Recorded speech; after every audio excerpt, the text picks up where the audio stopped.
ಬರ್ತದೆ ಅಣ್ಣ, ಒಳ ಮೀಸಲಾತಿ ಜಾರಿ ಮಾಡೋಣ, ಕುರ್ಚಿ ಖಾಲಿ ಮಾಡೋಣ. ಓ ಸಿದ್ದರಾಮಣ್ಣ ಏನ್ ಮಾಡ್ತದೆ?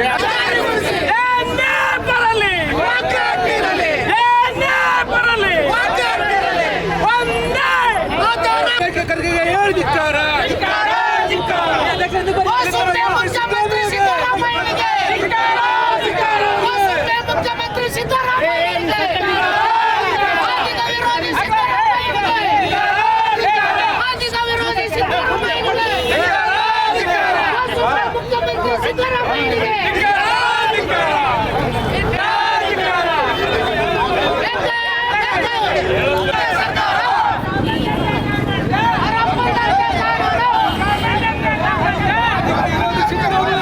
ಮುಖ್ಯಮಂತ್ರಿ ಸಿದ್ದರಾಮಯ್ಯ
ಒಳ ಮೀಸಲಾತಿ ವರ್ಗೀಕರಣ ಮಾಡಿಕೊಡ್ಬೇಕು ಅಂತೇಳಿ ನಾಗಮೋಹನ್ ದಾಸ್ ಆಯೋಗವನ್ನ ರಚನೆ ಮಾಡಿದ್ರು.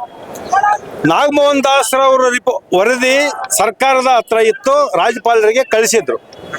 ಅದೇ ಪ್ರಕಾರನೇ ಒಳ ಮೀಸಲಾತಿ ವರ್ಗೀಕರಣ ಮಾಡಿದ್ರೆ ಸಮಸ್ಯೆನೇ ಇರ್ತಿರ್ಲಿಲ್ಲ. ನಾವೆಲ್ಲ ಒಪ್ಪಿಗೆಂಬಿಟ್ಟಿದ್ವಿ.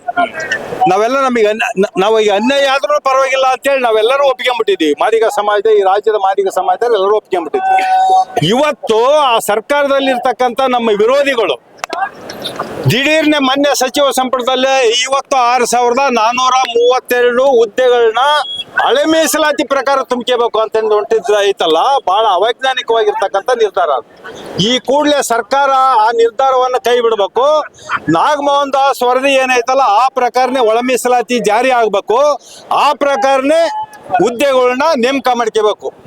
ಇಲ್ಲದೆ ಇದ್ರೆ ನಾವು ಸರ್ಕಾರದ ವಿರುದ್ಧ ನಾವೇನು 35 ವರ್ಷದಿಂದ ಹೋರಾಟ ಮಾಡಿದಾವಲ್ಲ ಅದಕ್ಕಿಂತ ಉಗ್ರವಾಗಿರ್ತಕ್ಕಂಥ ಹೋರಾಟವನ್ನು ಮಾಡ್ತೇವೆ. ಒಂದು. ಎರಡನೇದು, ನಾಗಮೋಹನ್ ದಾಸ್ ರಿಪೋರ್ಟ್ ಪ್ರಕಾರನೇ ಇವರು ನೇಮಕಾತಿ ಮಾಡದೇ ಇದ್ರೆ ನಾನು ಹೇಳ್ತಾನೆ ಮುನಿಯಪ್ಪನವ್ರಿಗೆ ಮತ್ತೆ RB ತಿಮ್ಮಪ್ಪ ಅವ್ರಿಗೆ ಈಗಲೇ ರಾಜೀನಾಮೆ ಕೊಟ್ಟು ಹೊರಗೆ ಬಂದ್ಬಿಡ್ರಿ. ಈಗಲೇ ರಾಜೀನಾಮೆ ಕೊಟ್ಟು ಹೊರಗೆ ಬಂದ್ಬಿಡ್ರಿ. ಅಲ್ಲಿ ಇರಲೇಬೇಡ್ರಿ ಯಾವುದೇ ಕಾರಣಕ್ಕೂ. ಚೆಲುವದರ್ನ ಇಟ್ಕೊಂಡೆ ಸರ್ಕಾರ ಮಾಡ್ಲಿ ಸಿದ್ದರಾಮಯ್ಯ, ಅವ್ರನ್ನೇ ಇಟ್ಕೊಂಡು ಸರ್ಕಾರ ಮಾಡ್ಲಿ, ಅವ್ರು ಕೊಟ್ಟಾಗ ಓಟ್ ಹಾಕ್ಸಿ ಹೇಳಿ. ಹಾಗಾಗಿ ನಾವು ಹೇಳ್ತೇವೆ, ಇವತ್ತು ನಮ್ಮ ಸಮಾಜದ ಯಾರು ಶಾಸಕರಾದಾರೋ ಅವರೆಲ್ಲರೂ ಸಹ ರಾಜೀನಾಮೆ ಕೊಡ್ಬೇಕು. ಕಾಂಗ್ರೆಸ್ ಸರ್ಕಾರದಿಂದ ಗೆದ್ದಿರ್ತಕ್ಕಂಥ ಎಲ್ಲರೂ ರಾಜೀನಾಮೆ ಕೊಡ್ಬೇಕು.